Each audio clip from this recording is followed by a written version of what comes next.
Selamat berjumpa lagi kawan-kawan, para pemburu kisah. Malam ini bertemu kembali kita dalam My Story Zone. Jangan lupa siapkan headset, siapkan kopi. Tapi kalau ke belakang jangan pernah pergi sendiri. Oke, nantikan cerita kami. Assalamualaikum warahmatullahi wabarakatuh. Selamat malam semuanya, sobat pemburu kisah.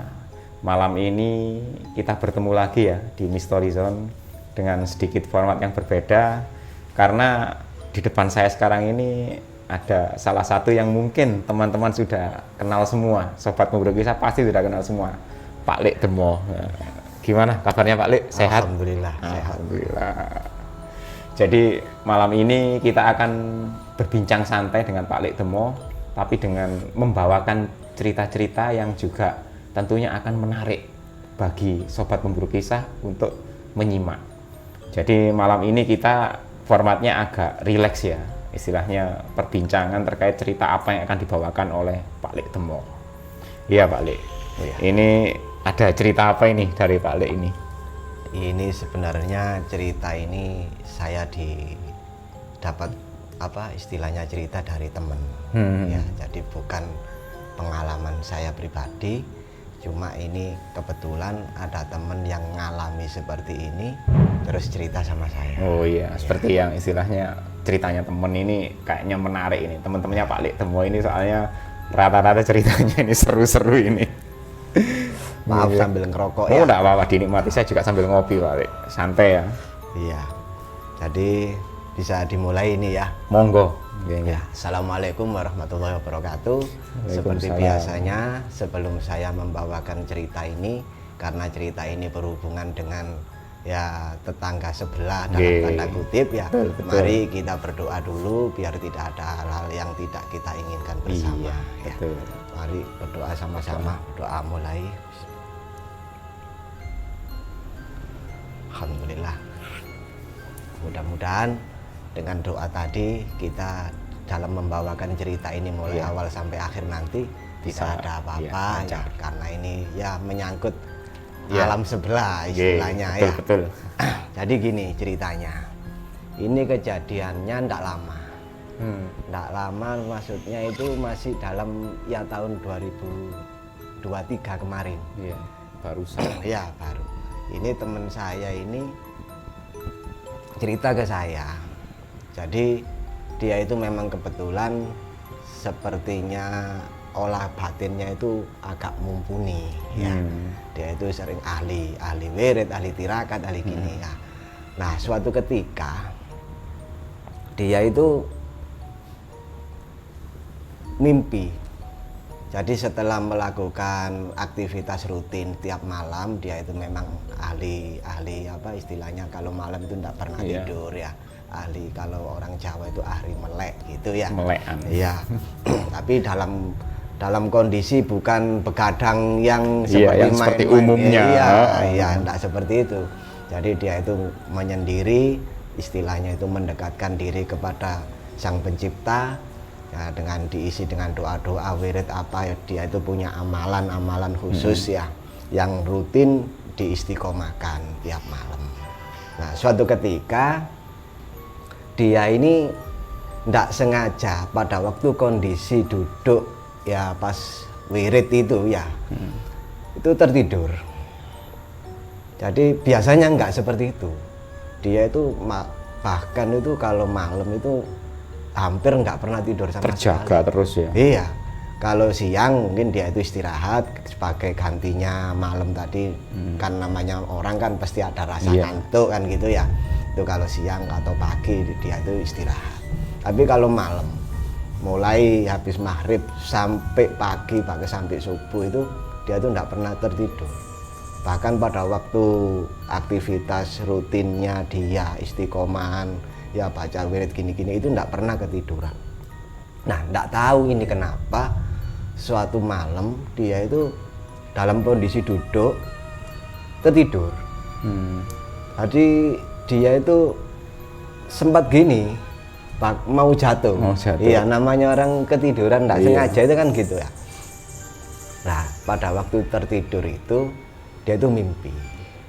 dia itu mimpi ditemui sama orang tua, jenggotnya itu segini, pakai surban, terus pakai apa itu namanya, pakai jubah serba putih, pakaian putih-putih, surbannya ini putih, terus pakai selendang, apa istilahnya, surban juga yang diselempangkan ya, itu warna hijau ya. Jadi datang bawa tongkat, datang mendekati dia, ya posisinya di rumahnya dia, ya di posisi di lokasinya dia duduk itu. Ingatnya dia dalam mimpi itu seperti itu.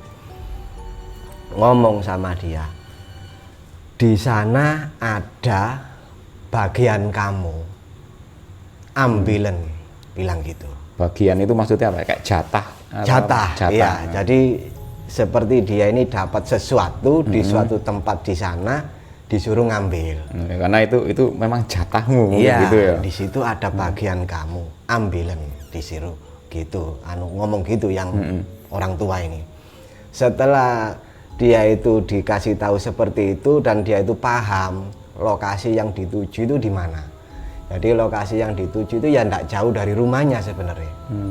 Jadi setelah dia dapat isyaro, kalau bahasanya orang orang spiritual itu ya isyaro atau dapat wejangan, itu langsung dia itu bangun. Bangunnya dia itu disertai dengan jatuh gini. Jadi orang ketiduran jatuh gini. Jadi mimpinya itu sudah selesai, ngomong Pak tua ini ngomong di sana ada bagianmu, ambilen. Setelah itu dia ditunjukkan tempatnya, paham, terus bangun. Sadar sepenuhnya ya. Iya, sadar. Terus ada apa ini ya? Aku kok tumben. Aku biasanya nggak pernah tidur, ini kok tidur sampai mimpi. Akhirnya nggak dihiraukan. Lanjut lagi dia. Lanjut lagi wirid sampai pagi. Sampai pagi selesai ya. Bukan sampai wirid sampai pagi, bukan. Cuma dia sampai diselesaikan wiridnya, habis itu sudah nggak tidur. Cuma nyantai-nyantai gini sendirian, tapi tetap di lokasi itu terjaga sampai pagi. Terjaga sampai pagi ya. Sudah nggak dihiraukan, pagi siang aktivitas normal. Malam lagi ya melakukan aktivitas seperti biasanya biasa. Ya itu karena memang sudah jadi istiqomahnya dia. Akhirnya kejadian seperti itu lagi, seperti kemarin. Jadi dia itu tertidur lagi, ketemu sama orang tua tadi. Ngomongnya sama. Iya, ngomongnya sama, nunjuk tempatnya juga sama. Akhirnya dia bangun lagi, dia ngenangen lagi, dipikir ada apa ini ya, ada kok sampai 2 kali ya saya mimpi seperti ini. Apakah benar di situ itu ada sesuatu? Akhirnya dia itu merasa kurang pas dengan mimpinya itu, karena tidak tahu maksudnya seperti apa dalam mimpi itu. Akhirnya keesokan harinya orang ini pergi ke gurunya, cerita bahwasanya dia itu ngalami 2 hari seperti itu tadi. Jadi wirid sampai ketiduran, terus mimpi ketemu sama orang tua yang pakai pakaian serba putih, terus dikasih wejangan, disuruh ngambil ke suatu tempat karena itu sudah bagiannya dia. Nah, akhirnya saran dari sang guru tadi, sekarang kamu datangi tempat itu. Kamu wirid di situ. Itu sama gurunya tadi disuruh seperti itu. Tapi ini tempatnya itu istilahnya yang ditunjuk ini dekat jalan umum gitu loh. Seandainya saya di situ apa nanti nggak kelihatan orang banyak kan, banyak orang lewat kan gitu ya. Perhatian, nanti ya. saya dianggap apa, dikira apa gitu. Enggak apa-apa. Sampean jangan cari yang kelihatan orang tempat duduk. Sampean cari tempat duduk yang agak tersembunyi, walaupun nggak sesuai dengan yang ditunjuk tadi, tapi zaman kan di lokasi situ. Area situ pokoknya ya. Ya, pokoknya gimana caranya nggak kelihatan orang yang lagi lewat. Akhirnya keesokan harinya apa yang diomong sama gurunya tadi dilaksanakan. Malam jam 1 itu dia mulai berangkat. Jam 1 mulai berangkat, nyari tempat yang sekiranya nggak kelihatan orang, terus duduk di situ. Nah kebetulan tempat ini ada di pinggir sungai. Jadi ini ada sungai besar, sungai alam, ya bukan sungai irigasi, sungai ini alam. Terbentuk alami gitu. Iya, memang sudah dari awal dulu tuh sungai itu ya seperti itu. Sejarahnya Ya. lama. Dia itu disuruh duduk di pinggir sungai itu, ngadep ke ngadep ke timur, sama yang dimimpinya tadi. Sesuai. Cuma dia itu duduk agak bergeser karena menghindari biar nggak kelihatan orang ya. Jadi ini sungai, depannya ini sungai, duduk di sungai, di sebelahnya sungai, pinggir sungai itu tadi. Akhirnya nggak berapa lama orang ini duduk di situ. Memang niatnya itu menjalankan sesuai dengan apa yang disampaikan Pak Tua di dalam mimpi tadi ya. Nah di situ tuh duduk belum lama. Tiba-tiba dari seberang sungai itu datang ular besar. Besarnya itu kalau ndak salah itu katanya dia sepohon kelapa. Tapi anehnya separuh badan ini, kepala ini berbentuk manusia. Oh, hanya badannya yang ke bawah. Jadi ya. ular kepalanya itu manusia segini ini kelihatan, berarti dada ini manusia. Laki-laki, masih muda, terus pakai mahkota. Iya. Jalannya ular tuh gini, bukan jalan seperti biasanya, seperti ular kobra jalannya. Itu dari ujung, dari seberang, jalan cepat menuju ke dia. Kan posisi duduk gini ya, posisi duduk gini.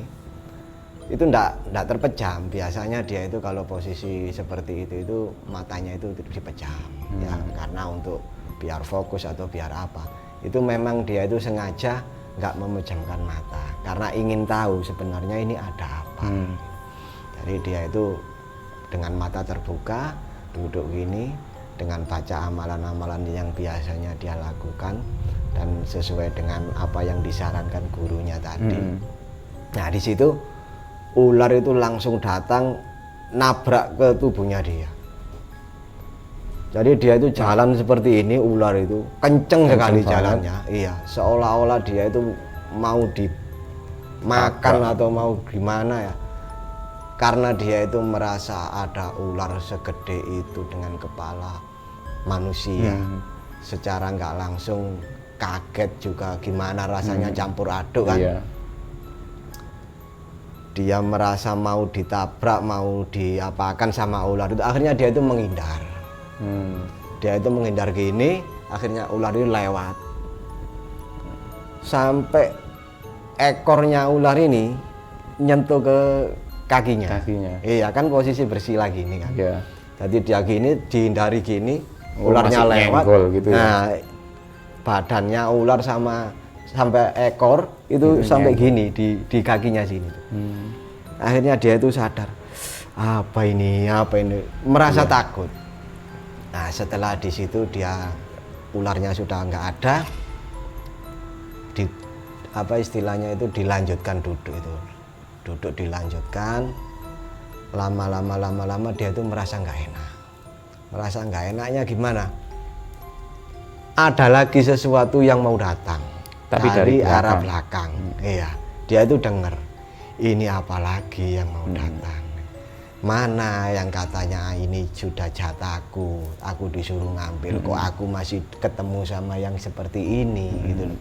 Karena menurut keyakinannya dia, kalau memang di situ sudah jatahnya dia, itu seharusnya ndak sampai ketemu godaan-godaan seperti itu. Jadi dia di situ langsung ketemu apa yang dimaksudkan. Tapi ini kok saya ketemu yang gini-gini. Setelah ular itu lewat, ada lagi suara dari belakang. Ini suara apa? Ini kok datangnya dari belakang? Ular tadi sudah nggak ada, masa ini ular tadi? Akhirnya dia itu nengok ke belakang, ya karena rasa ingin tahu kan, ada suara aneh dari belakang.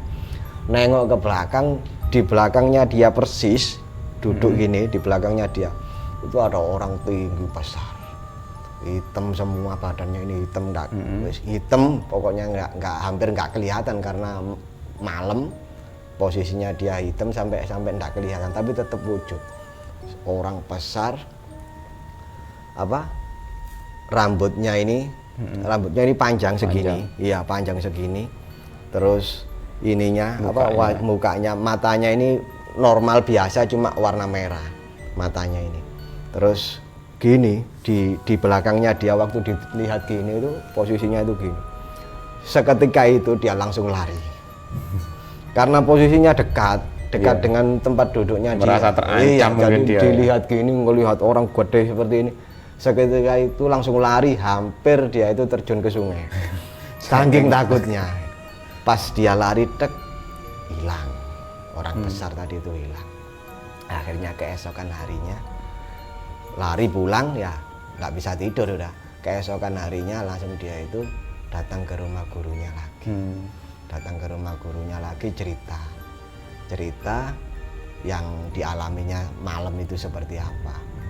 Nah, pada waktu di situ akhirnya gurunya ini ngomong, seandainya kamu tadi nggak takut dengan orang yang besar itu, mungkin jatahnya kamu itu dikasihkan. Orang besar yang datang di belakang itu membawa apa yang mau dikasihkan sama kamu.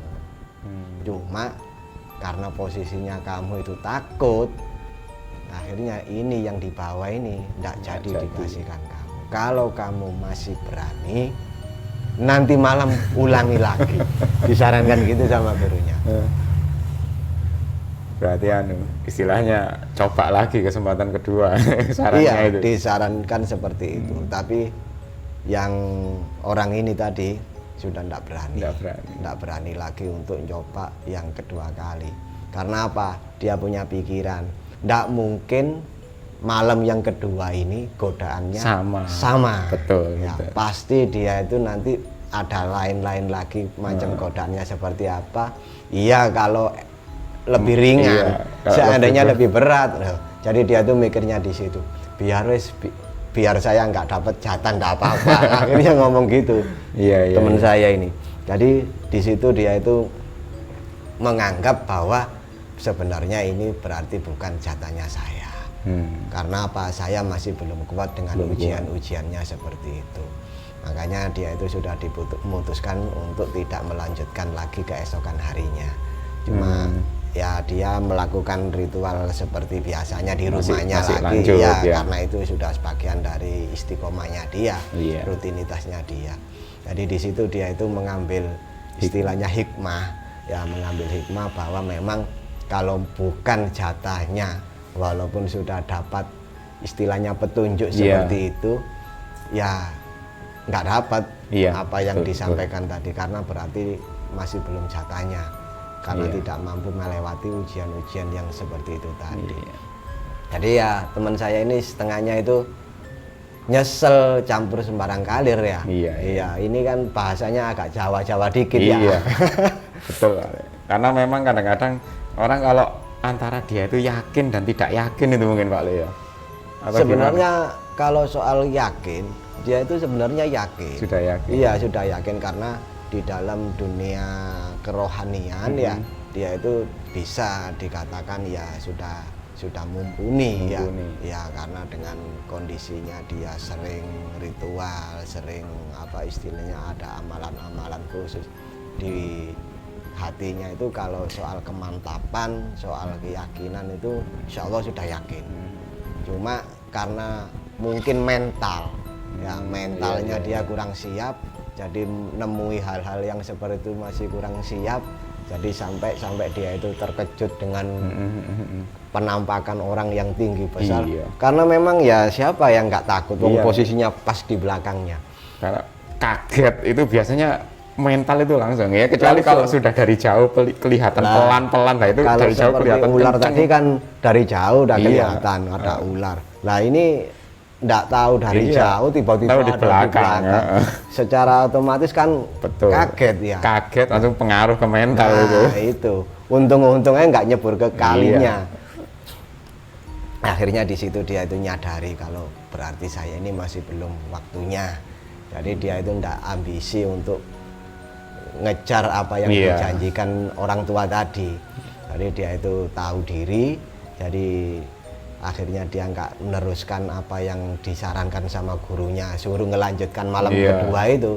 Nah di situ sebagai pelajaran bagi kita sebenarnya ya, segala sesuatu itu kalau memang bukan haknya kita, ya enggak semudah itu kita mendapatkan kan gitu lah. Walaupun sudah istilahnya diberi indikasi atau diberi arah gitu, tapi kalau memang bukan jatah kepegang berarti belum itu. Betul, iya. Istilahnya ya mungkin itu ada istilahnya kayaknya ke sana, ini mungkin bagianmu di sana, tapi kalau memang nggak kepegang ya memang belum waktunya. Kalau ngelihat dari mimpinya kan seolah-olah kan tinggal ngambil kan gitu. Tapi nyatanya kan seperti itu, masih ada ujian-ujian. Nah di situ kan dapat kita ambil pelajaran ya. Semua itu kalau walaupun sudah dikatakan milik kita, tapi kalau tidak dengan perjuangan yang lebih seperti melewati ujian-ujian tadi, nggak akan tercapai di tangan kita kan gitu. Iya. Istilahnya kalau orang dulu bilang itu boleh jadi itu mungkin istilahnya makanan kita kali. Tapi kalau belum kita makan berarti makanan kita. Iya betul. Istilahnya ini jatahnya kita. Iya, ini kuenya siapa? Oh iya ini kuenya kita ini. Tapi kalau belum kita makan, tahu-tahu siapa di jalan ada orang yang membutuhkan. Saya lapar belum makan. Oh ya berarti kue ini rezekinya orang itu. Iya betul. Itu seperti pengalaman saya sendiri. Oh iya. Iya. Nasi itu sudah ada di depanmu loh. Loh, gitu loh, bukan rezekinya saya mungkin ya. Jadi nggak saya makan, dimakan orang. Akhirnya saya nggak dapat apa-apa. Iya, mungkin di awal itu nasi, ya istilahnya nasi kita ya. Tapi ternyata nggak rezeki kita mungkin. Itu yang bisa diambil pelajaran di situ. Jadi sesuatu itu walaupun sudah kepegang, kalau bukan jatahnya kita, pasti dengan cara apa bisa pindah ke orang lain. Betul. Nah, itulah cerita yang dari teman saya tadi. Jadi untuk sementara ini ya seperti itu ceritanya, dia diambil pelajarannya. Mari kita istilahnya ambil hikmahnya. Betul. Ya dari saya, assalamualaikum warahmatullahi wabarakatuh. Waalaikumsalam warahmatullahi wabarakatuh. Jadi ya memang benar yang disampaikan Pak Lek Demo tadi ya, istilahnya ada memang contoh-contoh apa yang pernah dialami oleh diri kita atau mungkin teman kita, orang di sekitar kita. Memang ya itu tadi, kalau istilahnya seolah-olah memang ya itu milik kita, tapi kalau memang belum kita nikmati ya belum tentu rezekinya untuk kita mungkin gitu. Jadi ya istilahnya dari situ ada hikmahnya lah, kita berlatih bersabar atau mungkin banyak sekali pelajaran yang bisa didapat. Jadi istilahnya di sini ini kita sekedar berbagi cerita tapi juga sharing. Jadi mungkin teman-teman sobat pemburu kisah yang mungkin tertarik istilahnya menikmati kisah kita, jangan lupa tinggalkan komentar di bawah, like, subscribe, dan mungkin kita, Pak Lek Demo dan teman-teman yang lain mungkin akan terus meramaikan ya istilahnya berbagi kisah di Story Zone. Jadi gitu Pak Lek ya. Terima kasih Pak Lek Demo sudah berbagi dengan istilahnya kita sharing model cangkruan ini kan juga enggak apa-apa kan ya. Yang penting teman-teman bisa istilahnya menikmati apa yang kita sampaikan, bisa mendapatkan hikmah dari cerita-cerita yang kita sampaikan. Jadi mungkin itu cukup dari kami ya. Bertemu lagi di kisah-kisah selanjutnya. Terima kasih. Assalamualaikum warahmatullahi wabarakatuh. Waalaikumsalam.